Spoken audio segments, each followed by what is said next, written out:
High friends Manjushri home cook channel থেকে সবাইকে স্বাগত জানাই। আশা করছি সবাই ভালো আছেন, আমিও ভালো আছি। আজকে আমি আবারও একটা রেসিপি নিয়ে চলে এলাম। উচ্ছে দিয়ে একটা রেসিপি তৈরি করেছি। বসন্তকাল এসে গেছে, তার মানে এই সময় বেশি করে তেতো খাওয়া উচিত। তাই এখানে আমি কিভাবে উচ্ছে দিয়ে আলু বেগুন তার সঙ্গে বড়ি দিয়ে একটা রেসিপি তৈরি করেছি। আপনারা লাইক দিয়ে ফুল ওয়াচ করে দেখতে থাকুন। তাহলে এখানে আমি নিয়েছি একটা বেগুন, দুটো উচ্ছে, তার সঙ্গে কিছু আলু কেটে জলের মধ্যে ডুবিয়ে দিয়েছি। তার সঙ্গে নিয়েছি এখানে কয়েকটা বড়ি। তাহলে চলুন বন্ধুরা, রেসিপিটা আপনারা দেখতে থাকুন আমি কিভাবে তৈরি করলাম। একটা কড়াইতে অল্প কিছু সরষের তেল নিয়ে আগে উচ্ছেগুলো ভেজে নিব। তার সঙ্গে যে আলুটা কেটে রেখেছিলাম আলুটাকেও ভেজে নিব। আগে উচ্ছেটা একটু ভাজা হয়ে আসার পর আলুটা দিলাম। উচ্ছে আলু ভালো করে এখানে ভেজে নিতে হবে। উচ্ছেটা ভালো করে না ভাজলে তেতোটা বেশি হয়, তাই উচ্ছেটা এইভাবে ভেজে আপনারা রান্না করলে তাহলে তরকারিটা এতটা তেতো হয় না। উচ্ছে আলু এখানে আমার ভাজা হয়ে গেছে। ওই তেলের মধ্যে যে বড়ি নিয়েছিলাম বড়িগুলো ভেজে নিব। বড়িগুলোও ভাজা হয়ে গেল। ওই তেলের মধ্যে আর বেগুনটাও ভেজে নিব। এই রেসিপিটা আপনারা অবশ্যই বাড়িতে এই সময় ট্রাই করে খেতে পারেন। খুব ভালো হয় এবং খুব টেস্টি হয়। সেই বেগুনে আমি একটু লবণ আর একটু হলুদ দিয়ে কিছুক্ষণের জন্য ঢাকা চাপা দিয়ে দিব। দেখুন বন্ধুরা, ঢাকনা খোলার পর এইভাবে আমার বেগুনটা এখানে ভাজা ভাজা হয়ে এসছে।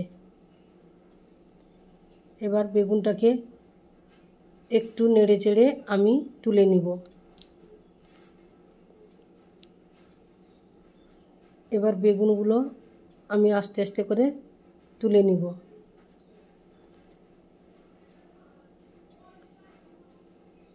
ওই তেলের মধ্যে আমি এখানে 5 ফোড়ন হিসাবে দিলাম। তার সঙ্গে একটা কুচনো পেঁয়াজ দিয়ে কিছুক্ষণ ভেজে নিব। একটু ভাজা ভাজা হয়ে আসার পর এখানে আমি অল্প কিছু ক্যাপসিকাম অ্যাড করলাম। তার সঙ্গে এখানে কেটে রাখা একটা টমেটো দিলাম। তার সঙ্গে দুটো কাঁচা লঙ্কা দিলাম।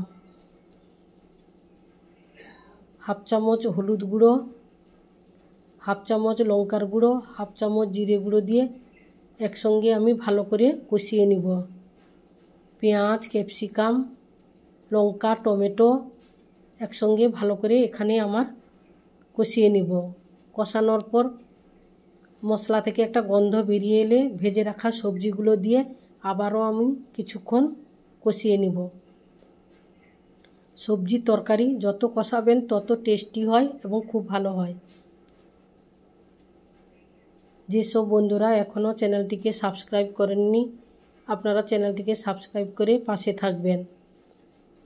আর আমার রেসিপিটা কেমন হলো আপনারা কমেন্ট বক্সে জানাবেন রেসিপিটা কেমন হয়েছে। এখানে আমি পোস্ত আর একটু কালো সর্ষে বেটে এখানে অ্যাড করলাম। ওটাকে দিয়ে আগে থেকে জলটা গরম করে রেখেছিলাম ওই জলটা অ্যাড করলাম। এবার পোস্ত বাটাটা আস্তে করে আমি এর সঙ্গে মিশিয়ে নিলাম। দেখুন বন্ধুরা, কত সুন্দর কালারও এসে গেছে এবং দেখতেও খুব সুন্দর হয়েছে।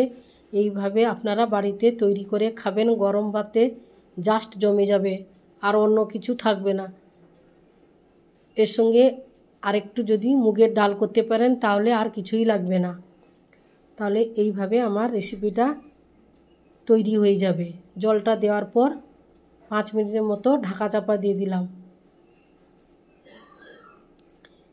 তাহলে আমার রেসিপিটা যদি ভালো লাগে তাহলে অবশ্যই আপনারা লাইক, কমেন্ট, শেয়ার, সাবস্ক্রাইব করতে ভুলবেন না। পাশে থাকবেন। আজ আসছি, নমস্কার। আবারও আপনাদের সঙ্গে দেখা হবে অন্য কোনো রেসিপির সঙ্গে। ততক্ষণে আপনারা ভালো থাকুন, সুস্থ থাকুন, সাবধানে থাকবেন।